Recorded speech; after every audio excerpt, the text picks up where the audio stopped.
Olá pessoal, uma boa tarde, um bom dia, uma boa noite para você que está vendo esse vídeo agora, diferente do horário, da localização. Nós estamos aqui de Portugal, né? Hoje domingo, aqui em Portugal já são 19h30, no Brasil aí já são, acho que 14, 13, são as 15 horas, né? 3 da tarde. E nós estamos aqui mais um dia para podermos falar um pouquinho mais sobre a palavra de Deus, falar um pouquinho mais sobre os conceitos, né, da Bíblia e apresentar a Bíblia de uma forma um tanto diferente, né? Às vezes, como a gente sempre fala aqui no canal, as pessoas têm uma visão da Bíblia apenas como um livro religioso.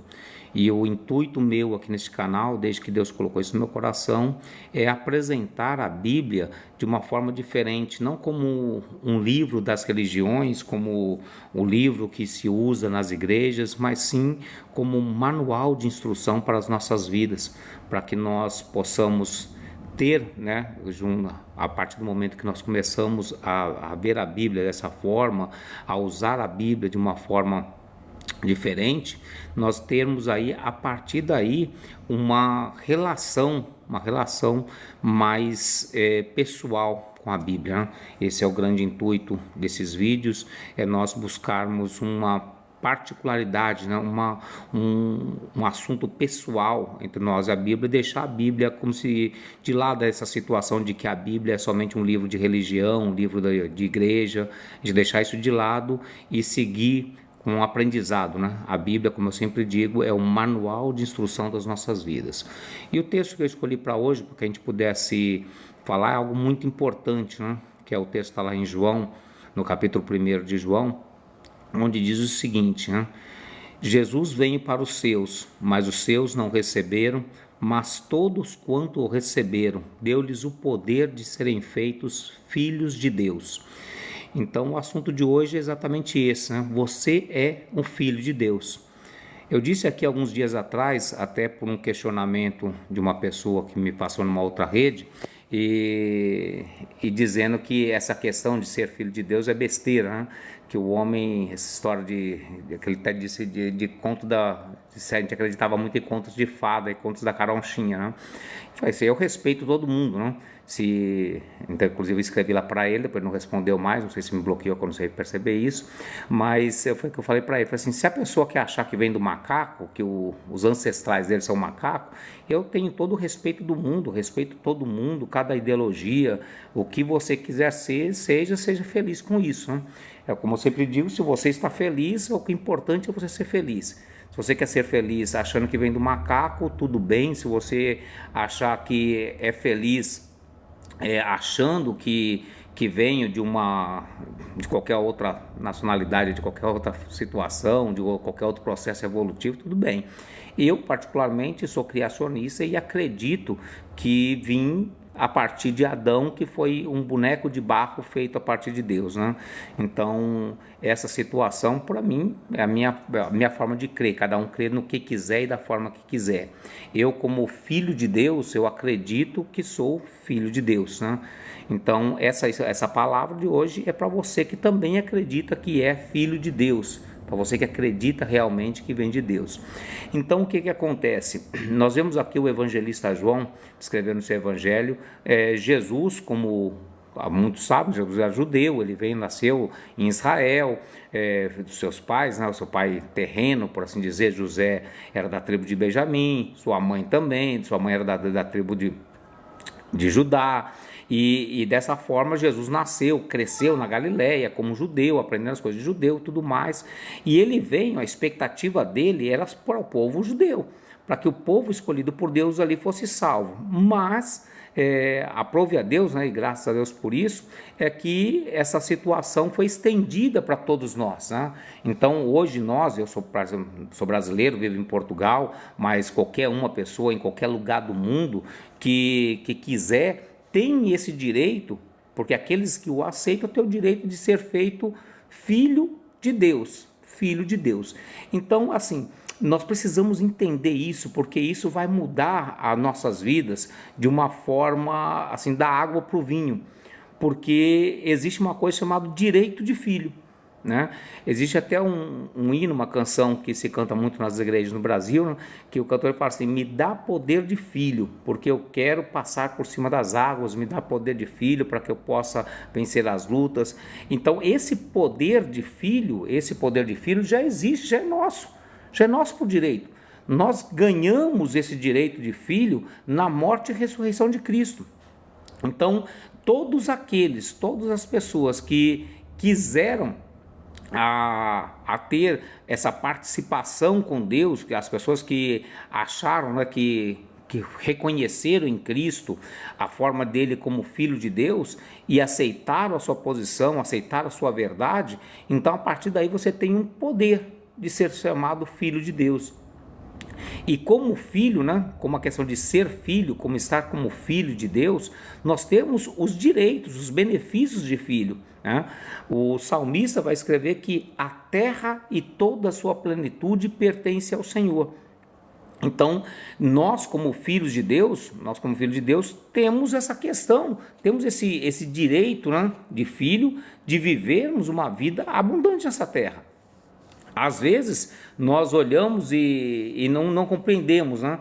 É como aquela situação dos filhos rebeldes, né? Conta a história, a gente vê em alguns filmes e tudo mais, de pessoas que têm pais ricos, né? A gente vê em alguns filmes, e a pessoa se revolta com aquela situação da riqueza do pai, não quer participar daquilo, aí foge de casa, vai viver uma vida em outro lugar como uma pessoa comum.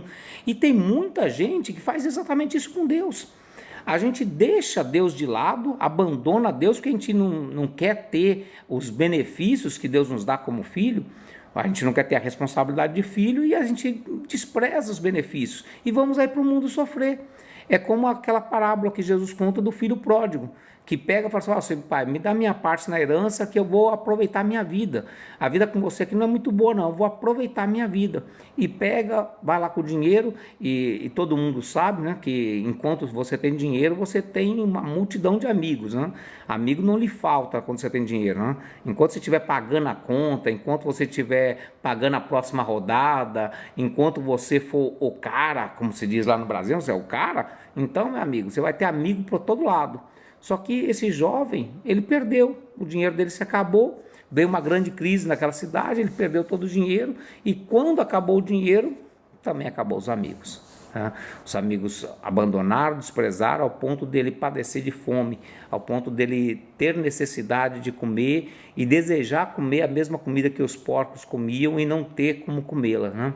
Então, é uma situação muito complicada e muitos de nós passamos sobre isso, a mesma situação. Nós vivemos essa mesma situação de que o filho pródigo passou. Desprezamos o nosso pai, né? Desprezamos o nosso pai todo-poderoso e saímos da casa dele. E quando eu falo sair, a gente tem que entender bem, gente. Às vezes a gente está falando por aqui e algumas pessoas pensam que quando a gente fala de casa, a gente está falando de igreja. Vamos deixar esse negócio de lado. A questão das igrejas, e assim, eu faço parte de uma igreja, sou da Assembleia de Deus, mas a questão da igreja não tem nada a ver com Deus. Deus nunca constituiu igreja nenhuma. Não tem uma igreja em qualquer lugar, seja ela uma igreja de judeu, de islamita, de católico, de protestante, do que for, que tenha ela a base, estrutura dentro da Bíblia. Não tem nenhuma dela. Não tem formação de igreja na Bíblia. Deus nunca formou igreja, Jesus nunca formou igreja. Os homens sim resolveram formar igreja por livre e espontânea vontade. Então, quando a gente fala assim de sair da casa do Pai, é sair da proximidade, sair do conforto que Deus nos dá, sendo Ele Deus, né? Sendo Ele Deus, sendo Ele Pai. Então, nós precisamos retomar isso, nós precisamos retomar essa questão de participarmos das coisas de Deus, né? E a Bíblia diz que tudo é dele, a terra foi Ele que criou, a plenitude da terra foi Ele que criou, as riquezas da terra foi Ele que criou, e nós temos direito, por direito, né, por poder, de tomarmos posse de tudo isso, né? E às vezes nós estamos aí passando dificuldade, passando por perrengues na vida, simplesmente porque deixamos de lado de aceitar ao Deus como nosso Pai, né? Nós não queremos ter a relação com Ele de filho como pai, de ter o respeito a Ele, de ter a devoção com Ele, de honrar Ele como Pai, e assim como nós honramos Ele como Pai, Ele também vai nos honrar como filho. Então a ideia aqui hoje, nesse versículo, que ele veio para os seus, mas os seus não receberam, mas todos quanto receberam, deu-lhes o poder de serem feitos filhos de Deus. Então hoje é uma escolha sua. Se você quiser retomar esse relacionamento perdido com Deus, se quiser retomar essa questão todinha com Deus, está na sua mão, é um direito seu hoje, né? Esse direito já foi conquistado ali na cruz. É só você pegar e retomar esse relacionamento com Deus. E o relacionamento com Deus indifere de que igreja que você vai, de qual igreja que você faz parte. É você e Deus, é você e o Criador, é você e o ser maior, supremo, todo-poderoso que existe nesse universo. Então, essa questão nós precisamos levá-la para a nossa vida e viver dessa forma, e assim nós podemos transformar o nosso dia a dia, né? A gente ter essa consciência de que somos filhos de Deus. E por sermos filhos de Deus, nós temos todos os direitos, todas as mordomias, por assim dizer, né, de sermos filhos do Deus Todo-Poderoso. Então é isso, pessoal, que Deus abençoe poderosamente a vida de vocês. Tenha um finalzinho de domingo aí muito agradável, que Deus abençoe essa semana que está começando. Tenha uma semana de muita paz, de muita bênção, de muita prosperidade, que tudo aquilo que você desejar no seu coração para o bem, Deus venha lhe conceder, e que você possa fazer dessa semana uma semana espetacular em sua vida. Até mais, um forte abraço.